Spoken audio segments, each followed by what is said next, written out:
এবার হচ্ছে 36 বছর পরে, যদি পরবর্তী যখন হয় সেটাও যদি আবার 36 বছর পরে হয়, তাহলে আমিও পাচ্ছি না, আমার ছেলেও সম্ভবত পাবে না এই নির্বাচন, আমার নাতিপুতি না পাইতে পারে। আমি মির্জা ফারুদ্দিন, ডেভেলপমেন্ট স্টাডিজ বিভাগ, আমার সেশন হচ্ছে 24-25, অর্থাৎ সর্বশেষ সেশন আর কি। আর আমি হচ্ছে কেন্দ্রীয়তে নির্বাহী সদস্য পদে নির্বাচন করছি। আমার আসলে খুবই এক্সাইটমেন্ট কাজ করছে, সেই জন্যই দাঁড়িয়েছি।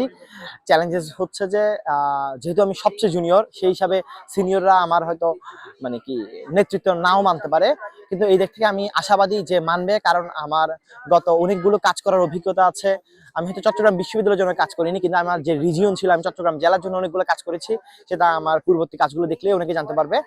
এখন আমার এক্সাইটমেন্ট বা আমি আসলে দাঁড়িয়েছি কেন সেটা প্রশ্ন করেন, কারণ এবার হচ্ছে 36 বছর পরে, যদি পরবর্তী যখন হয় সেটাও যদি আবার 36 বছর পরে হয়, তাহলে আমিও পাচ্ছি না, আমার ছেলেও সম্ভবত পাবে না এই নির্বাচন, আমার নাতিপুতি না পাইতে পারে। তখন হয়তো আমি বলতে পারবো যে আমি যে গত 36 বছর আগে যেটা হয়েছিল, সেখানে আমি মানে কেন্দ্রীয় নির্বাহী সদস্য পদে দাঁড়িয়েছিলাম। এখন আপনি বলতে পারেন তাহলে আমি ভিপি পদে কেন দাঁড়াইনি। এখন ভিপি পদে আমার মনে হয় যে সিনিয়র ভাইয়ারা যারা আছেন, ওনারা হয়তো চাকসু বা চট্টগ্রাম বিশ্ববিদ্যালয় সম্পর্কে ওনাদের অভিজ্ঞতা অনেক বেশি, এবং এই ক্ষেত্রে ওনারা হয়তো কাজটা আরেকটু আমার থেকে ভালোভাবে করতে পারবে। এখন সদস্য পদে কেন, আমার সদস্য পদে কি কোনো দাম আছে? অবশ্যই দাম আছে।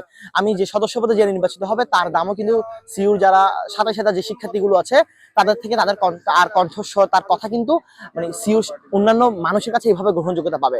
সেই দিক থেকে আমি মনে করি সবচেয়ে জুনিয়র বেচ হিসাবে বা 24-25-এর একটা প্রতিনিধি হিসাবে 24-25-এ কেউ সংসদে যাওয়া উচিত। এই চাকসুর যে প্যানেল, সেই প্যানেলে যাওয়া উচিত। সে ওই 24-25-এর প্যানেল থেকে যাওয়ার জন্যই আমি আসলে নির্বাচনের প্রতিদ্বন্দ্বিতা করছি, এবং আমি আশা করি আমি জিতবো ইনশাআল্লাহ।